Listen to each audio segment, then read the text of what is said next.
Let's take a peek at what's growing in the garden today. Here is our salad patch that is growing nicely. It is about to be going to seed, so I removed half of what we had growing.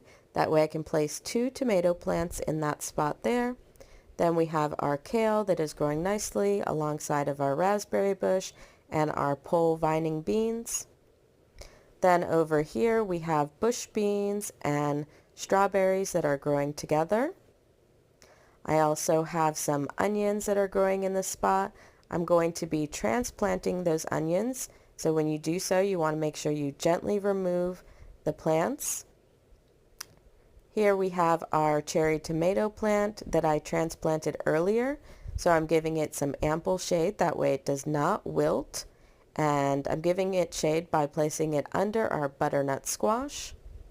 That's an easy way to grow vining plants, is to plant them along the edge of your bed, and then they can grow out into the yard. Here we have our strawberries. We did not get a great harvest from them, but they have produced a ton of runners. So this is a runner, and when it reaches the soil, it will send out new roots and it will create a whole new plant. Once it's established, you can clip the vine from the main plant. That is one of the things I love about strawberries. Here is our tomato transplants that we did. Those are looking lovely. I also put an okra over here. I'm not sure if that's going to survive or not, but we're going to give it a chance.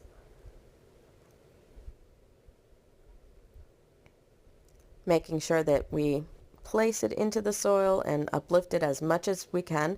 This was the okra that I had growing in my kale patch. However, the sunlight was not efficient enough and it got very stemmy, so we're going to see if it can grow there. I have some more okra growing elsewhere in the garden, so I'm not too worried about it.